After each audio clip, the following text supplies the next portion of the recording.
Morning दोस्तों। तो अब हम लोग जो है प्रमुख बोलियां के संक्षिप्त परिचय में मैथिली बोली की ओर चलते हैं। तो ये मैथिली बोली जो है यह तिरहुता व देवनागरी इसकी प्रमुख लिपियां है। तो सबसे पहले जानते हैं कि यह लिपि क्या होती है। तो लेखन कार्य करने की जो क्रिया होती है वह लिपि कहलाती है। लिखने की जो कार्य होती है वही लेखन कहलाती है। और जब किसी भाषा के रूप में किसी भी चीज़ को लिखा जाता है तो वो भाषा कहलाता है। उसको पढ़ने की जो विधि होती है वो भाषा कहलाता है। लेकिन जब लिखने की कार्य और लेखन का कार्य जो होता है किसी भी भाषा में हो वो लिपि कहलाता है।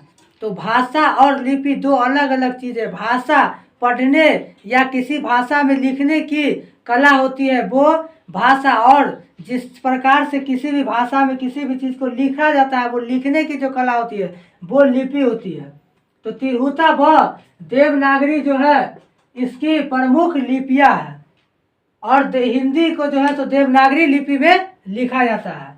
और मिथिला या विदेह जो है इसका प्रमुख केंद्र है। मैथिली का जो है प्रमुख केंद्र मिथिला या विदेह है। मिथिला या विदेह से ही इसकी शुरुआत की गई थी मिथिला मैथिली भाषा की, इसलिए मिथिला या विदेह इसका प्रमुख केंद्र हुआ। और मैथिली भाषा कहाँ कहाँ बोली जाती है। तो मैथिली भाषा जो बोली जाती है वह है दरभंगा, मुजफ्फरपुर, मधुबनी, पूर्णिया, मुंगेर आदि इन क्षेत्रों में इनका प्रयोग किया जाता है। इसके प्रयोग क्षेत्र है, यानी इन सभी जगहों पे मैथिली भाषा का जो है यह प्रयोग किया जाता है। फिर इसके बाद है इसके बोलने वालों की जो संख्या है यह लगभग 1.5 करोड़ है। इसके बोलने वालों की संख्या लगभग 1.5 करोड़ है। अब उसके बाद है कि साहित्य की दृष्टि से जो मैथिली बोली है यह एक बहुत ही संपन्न बोली है, यानी एक बड़ा पूरा बोली। और साहित्य में इसका विकास हुआ है मैथिली बोली का। फिर इसके तो मैथिली बोली का जो है साहित्य में भी विकास हुआ है। तो यही है कि साहित्य की दृष्टि से मैथिली एक संपन्न बोली है, बहुत ही संपन्न बोली है। फिर उसके बाद है कि मैथिली बोली जो है वह 92वां संविधान संशोधन अधिनियम 2003 के तहत या 2003 के द्वारा संविधान की 8वीं अनुसूची में 4 भाषाओं को स्थान दिया गया है।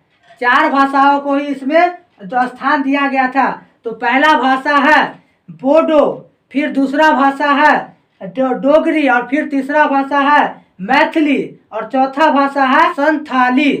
तो मैथिली जो है यह 8वीं अनुसूची में आने वाला एकमात्र हिंदी का बोली था। यह मैथिली जो है 92वां संविधान संशोधन अधिनियम 2003 के द्वारा संविधान की 8वीं अनुसूची में आने वाला यह हिंदी की एकमात्र बोली मैथिली ही थी। दोस्तों आज के लिए इतना ही, और आगे हम लोग फिर नेक्स्ट वीडियो में देखेंगे।